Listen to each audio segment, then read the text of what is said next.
اعوذ باللہ من الشیطان الرجیم بسم اللہ الرحمن الرحیم عزیز طلباء السلام علیکم.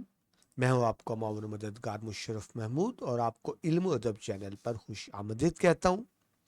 جو اسٹوڈنٹس ہم سالے وال اردو کی سبق نمبر 5 کر رہے ہیں چارپائی، اس حوالے سے پہلا لیکچر ہمارا ہو چکا. اگر آپ نے نہیں دیکھا تو ڈسکرپشن میں آپ کو اس کا لنک مل جائے گا، آپ دیکھ سکتے ہیں. اس حوالے سے اس کا اب ہم دوسرا لیکچر کر رہے ہیں. پہلے آپ کو غیر مختصر سے تعارف کرا دوں، یہ ہیں رشید احمد صدیقی، جنہوں نے انشائیہ لکھا اور ان کی کتاب مضامین رشید میں شامل ہے. انشائیہ ایک ایسی تحریر ہوتی ہے جس میں زندگی کے واقعات کو ذرا منفرد انداز میں دکھایا جاتا ہے. اس میں رائٹر کی اپنی شخصیت غالب ہوتی ہے اور یہ دراصل قاری کو سوچنے پر مجبور کر دیتا ہے. تو دیکھیں چارپائی ایک عام سی چیز ہے، غیر ادبی سی چیز ہے، لیکن اس کو بڑے ہی ادبی انداز میں اس طرح سے بیان کیا گیا کہ یہ ہماری زندگی کا لازمی حصہ ہے. چارپائی ہی کچن بھی ہے، ڈائننگ ٹیبل بھی ہے، اسی پر بیٹھ کر کھانا کھایا جا رہا ہے. ٹھیک ہے جی، اسی پر بیٹھ کر پڑھایا جا رہا ہے، لکھنے لکھانے کا کام ہو رہا ہے، اسی پر شعر و سخن کا کام ہو رہا ہے، اسی پر چارپائی پر ہی سوچ و بچار کا کام ہو رہا ہے. یعنی یہ ہماری زندگی کا لازمی حصہ ہے. یہ لازمی سے مطلب یعنی اس کے بغیر ہم زندگی کا تصور نہیں کر سکتے. تو اس غیر ادبی چیز کو ایک بڑے تہذیبی رنگ میں پیش کیا گیا. ہم نے مصنف کا تعارف دیکھ لیا، سبق کا تعارف دیکھ لیا، پہلے صفحے کی تشریح بھی کر لی. تو اب ہم شروع کر رہے ہیں نیکسٹ پیج نمبر 2 سے. جی پیراگراف نے شروع کرتے ہیں جی تشریح کے والے سے. ہندوستانی گھرانوں میں چارپائی کو ڈرائنگ روم، سونے کا کمرہ، غسل خانہ، قلعہ، خانقاہ، دواخانہ، صندوق، کتاب گھر، شفا خانہ سب کی حیثیت کبھی کبھی بایک وقت ورنہ وقت وقت پر حاصل رہتی ہے. ٹھیک ہے جی. چارپائی کیا ہے جی؟ Drawing room. ڈرائنگ روم کیا ہے؟ جہاں مہمانوں کو بٹھاتے ہیں. تو اب دیکھیں ہمارے گھر کو مہمان آتا ہے تو کیا کیا جاتا ہے؟ چارپائی پر ایک نئی چادر بچھا دی جاتی ہے، اس کو مہمان کو بٹھایا جاتا ہے، اس کی خاطرداری کی جاتی ہے. تو ڈرائنگ روم بھی وہی ہے. سونے کا کمرہ، رات کو سوتے بھی اس پر ہے. ٹھیک ہے جی. اگر انسان بیمار ہو تو چارپائی سے چادر ہٹا کر اسی چارپائی پر ہی انسان غسل کر لیتا ہے. بچوں کو اکثر مائیں چارپائی پر ہی غسل کرا دیتی ہیں. ٹھیک ہے جی. وہی قلعہ بھی ہے. قلعہ جہاں ہم اپنے آپ کو محفوظ تصور کرتے ہیں. ٹھیک ہے جی. تو وہ ہمارے لیے قلعے کا کام بھی دے رہی ہے. وہی خانقاہ بھی ہے. خانقاہ کہتے ہیں دربار کو، جو مذہبی دربار یعنی اس کو پیر خانہ کہہ لیں، جہاں مذہبی شخصیات ہوتی ہیں اور جو عبادت یا جو سلسلہ ہو رہا ہوتا ہے اس کو خانقاہ کہتے ہیں. یعنی ہم چارپائی پر بیٹھ کر ہی عبادت بھی کر رہے ہیں، تسبیح پکڑی ہوئی ہے یا گٹکیں پڑھی جا رہی ہیں، درود شریف پڑھایا، تو ہمارے لیے خانقاہ بھی وہی ہے، دواخانہ بھی وہی ہے. جس طرح مریض بیمار ہو جاتا ہے ہاسپٹل میں بیڈ پر لٹایا جاتا ہے، تو اب وہ پیشنٹ بیڈ بنی ہوئی ہے، مریض چارپائی پر بھی لیٹا ہوا ہے. صندوق بھی وہی ہے، یعنی جو بندہ لیٹا ہوا ہے اس کے سرہانے کے نیچے، تکیے کے نیچے بہت سی چیزیں رکھی ہوئی ہیں، بہت سے اہم کاغذ رکھے ہوئے ہیں. تو صندوق بھی وہی ہے. کتاب گھر بھی وہی ہے، ساتھ پڑھنے کی کچھ کتابیں پڑھی ہیں اگر وہ بندہ پڑھنے لکھنے والا ہے. شفا خانہ ہاسپٹل بھی وہی ہے، وہیں بیٹھ کر دوائیں کھائی جا رہی ہیں. یہ حیثیت بائیک وقت، یعنی یہ ساری حیثیتیں چارپائی کو ایک ہی وقت میں حاصل ہیں. وہ ڈرائنگ روم بھی ہے، وہ قلعہ بھی ہے، وہ صندوق بھی ہے، وہ شفا خانہ بھی ہے. یا تو بائیک وقت ساری یہ چیزیں حاصل ہیں، یہ پروٹوکولز حاصل ہیں چارپائی کو، ورنہ وقت یعنی یا تو ایک ہی وقت میں چارپائی میں یہ ساری خصوصیات موجود ہوتی ہیں، یا کبھی کوئی خاصیت کبھی کوئی خاصیت مختلف اوقات میں، یا تو ایک ہی وقت میں یا مختلف اوقات میں چارپائی ان تمام خصوصیات کی حامل ہوتی ہے. کوئی مہمان آیا، چارپائی نکالی گئی، اس پر ایک نئی دری بچھا دی. دری جو چارپائی پر نیچے بچھایا جاتا ہے کپڑا، جس کے اب ذرا مزاح سے بات کریں، جس کے تہہ کے نشان ایسے معلوم ہوں گے جیسے چھوٹی چھوٹی اراضی کو مینڈروں اور نالیوں میں سے بہت سے مالکوں میں بانٹ دیا گیا. اب دیکھیں دیہات میں عام طور پہ پریس استری نہیں کی جاتی، اور ویسے بھی چادریں میرے خیال میں عام طور پہ ہم جو کپڑے پہنتے ہیں اس کو تو استری کرتے ہیں، چادریں استری نہیں کی جاتی عام طور پہ. تو کیونکہ اکٹھی فولڈ کر کے بکسے میں ڈالی ہوئی تھی تہہ کر کے، تو جب تہہ کھلتی ہیں تو آپ جانتے ہیں اوپر سلوٹے نشان ہوتے ہیں، وہ چھوٹے چھوٹے نشان ہوتے ہیں. تو مزاح سے بات کر رہے ہیں. نشان ایسے معلوم ہوتا ہے جس طرح چھوٹی سی اراضی زرعی اراضی ایگریکلچر لینڈ کی آتی ہے. مینڈر کہتے ہیں پانی کے نالے. آپ دیہاتوں میں دیکھیں تو پانی کے نالے ہوتے ہیں اور پھر ان نالوں سے چھوٹی چھوٹی نالیاں نکلتی ہیں. تو وہ یوں لگ رہا ہوتا ہے کہ جیسے کوئی زرعی اراضی ہے اور اس کے بہت سے حصے داروں میں اس کو بانٹ دیا گیا اور اوپر جو سلوٹے نشان نظر آ رہے ہوتے ہیں یوں نظر آ رہے ہوتے ہیں اوپر مینڈر اور نالیوں کے نشان بنے ہوئے ہیں. یعنی سلوٹوں کے نشان کو رائٹر نے مزاحیہ انداز سے بیان کیا گیا. ٹھیک ہے جی, بانٹ دیا گیا ہے. اور مہمان صاحب ما ایچکن.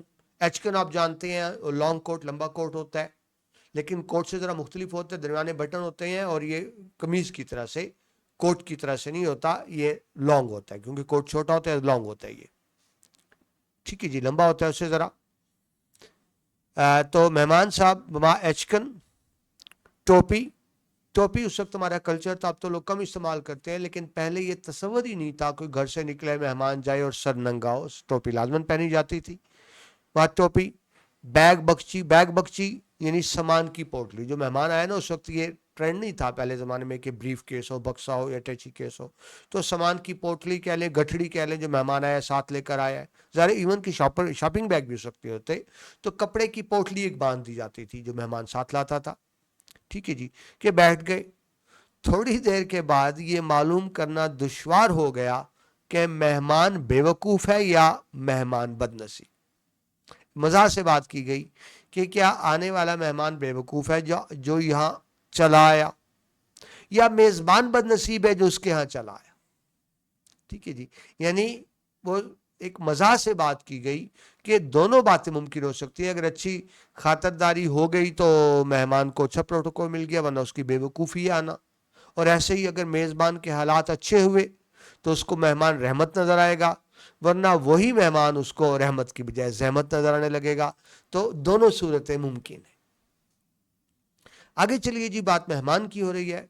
چار پائی پر ہی ان کا منہ دھلوایا گیا, یعنی مہمان کا منہ دھلوایا اور کھانا کھلایا جائے گا. وہیں بیٹھے بیٹھے یعنی برتن لایا جائے گا اور اس طرح برتن میں وہ منہ ہاتھ دھو لیں گے, منہ پہ چھینٹے مار لیں گے اور پھر اسی چارپائی پر سو رہیں گے. مہمان صاحب سو گئے چارپائی پر, اب مہمان ہے اور اگر وہ معزز مہمان ہے تو سو جانے کے بعد ان پر سے مچھر مکھی اسی طرح اڑائی جائے گی جیسے کوئی پھیری والا جو چھابڑی والی نہیں, سر پہ وہ ٹوکری چھابڑی لے کے چیزیں بیچتے پھر رہے ہوتے ہیں, تو اس کو پھیری والا کہتے ہیں. جیسے کوئی پھیری والا تو وہ بندہ ہو گیا, خانچہ کہتے ہیں اس ٹوکری کو جو سر پہ رکھی تھی, ٹوکری ہے چھابڑی, خانچے کا مطلب وہ چھابڑی ہو جائے گا. جیسے کوئی پھیری والا اپنے خانچے پر جھاڑو نما مور جھل سے مکھیاں جھل رہا. وہ جو پھیری لگانے والے ہوتے ہیں نا, ٹوکری نیچے رکھتے ہیں تو ان کے پاس اس طرح کا وہ ایک پنکھا سا بنا ہوتا ہے مورجل, اس سے مکھیاں اڑاتے رہتے ہیں اگر کھانے پینے کی چیز ہے تو وہ مذاق سے بات کی جا رہی ہے ایسی مہمان سویا ہوا ہے اور گھر کے بچے اس کے اوپر سے مکھیاں اڑا رہے ہیں تاکہ مکھیاں مہمان کو تنگ نہ کریں, یعنی مہمان کو ایک طرح کی آنر دی جا رہی ہے. آگے چلیے, جب چارپائی خالی ہوتی ہے تو چارپائی پر سوکھنے کے لیے اناج پھیلایا جائے گا, جس طرح گندم ہے یا کوئی اور جو گیلا ہوتا ہے اسے سکھانا ہوتا ہے, جس پر تمام دن چڑیاں حملے کرتی رہیں گی. ظاہر اناج ہے تو پرندوں نے تو آنا ہے, ان کی تو خوراک ہے.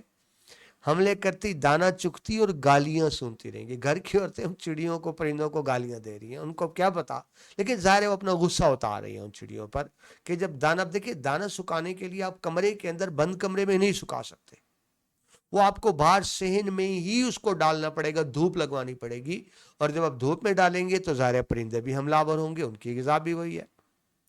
کوئی تقریب ہوئی تو بڑے پیمانے پر چارپائی پر آلو چھیلے جائیں گے. اسی چارپائی پہ آپ چادر بچھا کے آلو چھیل رہے ہیں, یعنی اب ایک طرح کا وہ کچن کا پارٹ بنی ہوئی ہے. اور آگے کہتے ہیں ملازمت میں پینشن کے قریب ہوتے ہیں جو کچھ رخصت جمع ہوئی ہوتی ہے اس کو لے کر ملازمت سے سبکدوش ہو جاتے ہیں. سبکدوش ریٹائرمنٹ لینا. دیکھیے ملازمت کی مدت ملازمت کی ایک عمر ہوتی ہے اور اس عمر کے بعد اس کو ریٹائر کر دیا جاتا ہے. پاکستان میں عموماً 60 سال عمر ہے, اس کے بعد ریٹائر کر دیا جاتا ہے. ٹھیک ہے, یعنی اس کا مطلب ہے کہ اب وہ آرام کرے, اب ان کے کام کرنے کی عمر نہیں رہی. تو جس طرح سرکاری ملازم کو ایک وقت کے بعد ریٹائر ہو جاتا ہے، بالکل اسی طرح چارپائی بھی پینشن کے قریب پہنچتی ہے تو اسے کسی کال کوٹھڑی میں ڈال دیتے ہیں اور اس پر سال بھر کے پیاز کا ذخیرہ جمع کر دیا جاتا ہے۔ جس طرح انسان ریٹائرمنٹ کے بعد فارغ ہو جاتا ہے تو اس طرح چارپائی بھی جب پرانی ہو جاتی ہے یعنی قابل استعمال نہیں رہتی تو ضائع تب بھی نہیں کرتے، یعنی چارپائی اب پرانی ہو چکی ہے، ڈر ہے کہ کوئی بندہ بیٹھے گا تو چارپائی ٹوٹ جائے گی، بندہ چارپائی سے گر سکتا ہے، اس کو چوٹ لگ جائے گی، تو اب وہ چارپائی عام استعمال کے قابل نہیں رہی، وہ اٹھنے بیٹھنے کے قابل نہیں، تو ضائع اب بھی نہیں کرنا، اب اس چارپائی کو کسی کال کوٹھڑی میں ڈال دیتے ہیں۔ کال کوٹھڑی، کال آپ جانتے ہیں کالا یعنی چھوٹا اندھیرا کمرہ، ویسے جیلوں میں کال کوٹھڑی ہوتی ہے لیکن یہاں اس کا مطلب ہے سٹور، ہر گھر میں ایک سٹور ہوتا ہے، سٹور میں پراپر لائٹنگ نہیں ہوتی، اندھیرا ہی ہوتا ہے، تو اب یہ چارپائی اس سٹور میں ڈال دی گی کہ بندوں کے قابل استعمال نہیں رہی، اور کیا کیا گیا، اب اس کے اوپر پیاز ڈال دیے گئے۔ بات سمجھ رہے ہیں؟ یعنی اگر چارپائی پرانی ٹوٹنے کے قریب ہے، انسانوں کے قابل تو نہیں کہ انسان بیٹھ سکے اس کے اوپر، لیکن سٹور میں تو کام آ سکتی ہے نا، کہ اس کے اوپر پیاز ڈال دی ہے، پیازوں کے وزن سے چارپائی نہیں ٹوٹے گی، اور اگر ٹوٹ کے گر بھی گئی تو پیاز کے گرنے سے نقصان نہیں ہوگا، تو ضائع اس کو اب بھی نہیں کیا جا رہا، یعنی ٹوٹی ہوئی چارپائی سے بھی کام لیا جا رہا ہے، جب چارپائی ٹھیک ہے تب تو کام لیا جا رہا ہے، لیکن اس کی خطا اب بھی معاف نہیں ہوئی، ٹوٹنے کے بعد بھی اسے کام لیا جا رہا ہے۔ رائٹر بیان کرتے ہیں ایک دفعہ دیہات کے ایک میزبان نے پیاز ہٹا کر اس خاکسار یعنی خاک سے بنا ہوا، مطلب کم تر حقیر، تو ہماری مشرقی روایات ہیں کہ اپنے آپ کو خاکسار کہا جاتا ہے، کہتے ہیں نا جس طرح کہتے ہیں میں آپ کا غلام، تو اسی طرح وہ اپنے آپ کو خاکسار کہہ رہے ہیں، یعنی حقیر مطلب خود، تو کہتے ہیں پیاز ہٹا کر خاکسار کو ایسی پینشن یافتہ چارپائی پر اسی کال کوٹھڑی میں بچھا دیا تھا،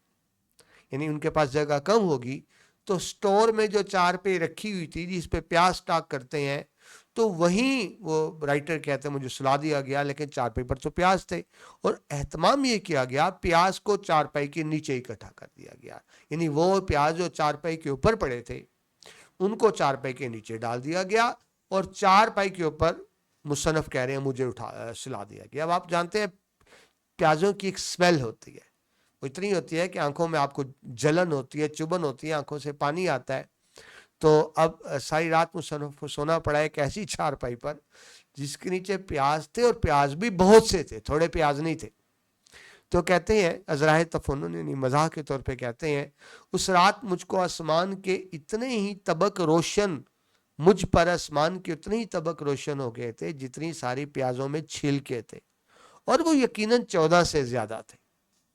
اب یہ مزاح میں بات کی گئی ہے کیونکہ ایک محاورہ ہے 14 طبق روشن ہونا، یعنی جب آپ بہت زیادہ حیران ہو، پریشان ہو، ہکا بکا رہ جائیں، یا کسی بہت بڑے مسئلے مصیبت میں پھنس جائیں، تو اس موقع پہ یہ محاورہ بولا جاتا ہے 14 طبق روشن ہونا۔ تو رائٹر مذاق سے بیان کرے ہیں کہ جب اس چارپائی پر سوئے تو ان کے سارے طبق روشن ہو گئے جو یقیناً 14 سے زیادہ تھے، یعنی 14 طبق روشن ہونا بھی حیرت کا اظہار ہے، لیکن وہ کہتے ہیں میری کیفیت اس سے بھی زیادہ تھی، مجھ پر تو 14 سے بھی زیادہ طبق روشن ہو گئے۔ تو اس طرح مزاح سے وہ اس انداز میں بات کرتے ہیں۔ آگے چلے جی نیکسٹ پیراگراف پر، وہ کہتے ہیں چارپائی ایک اچھے باکس کا بھی کام دیتی ہے، باکس بکسا کہہ لیں، سٹور کا روم کہہ لیں، تکیے کے نیچے کس طرح کی گولیاں، تکیہ سرانہ اٹھاتے نیچے گولیاں رکھی ہوئی ہیں جن کے استعمال سے آپ کے سوا کوئی واقف نہیں ہوتا۔ حکیم، یہ ڈیئر اسٹوڈنٹ ذہن میں رکھے پرانے زمانے کی بات ہے، اس وقت ڈاکٹرز نہیں حکیم ہوتے تھے، اور وہ دوائیاں بھی اس طرح مختلف کی پھکیاں اور مختلف طرح کی موجونے اور ارک وغیرہ ہوتے تھے، اب صرف مریض کو پتا تھا کون سا ارک، کون سی موجون، کون سی دوا کس ٹائم اور کس طرح سے لینی، اور کسی کو پتا نہیں ہوتا تھا، آپ یہ سمجھ لیں بڑی کمپلیکیٹڈ سا علاج ہوا کرتا تھا، ٹھیک ہے جی، جن کے استعمال سے آپ کے سوا کوئی واقف نہیں ہوتا۔ ایک آدھ روپیہ، چند دھیلے پیسے، کوئی ممکن ہے روپیہ بھی رکھا ہو، دھیلے پیسے، اب دھیلا پیسہ تو آپ جانتے ہیں 1 روپے میں 100 پیسے ہوتے ہیں تو 1 پیسہ، لیکن پرانے زمانے میں دھیلا ہوتا تھا، دھیلا آدھے پیسے کو کہتے تھے، لیکن ذہن میں رکھیں دھیلا ایکچولی آدھا پیسہ بھی نہیں ہے، پرانے زمانے میں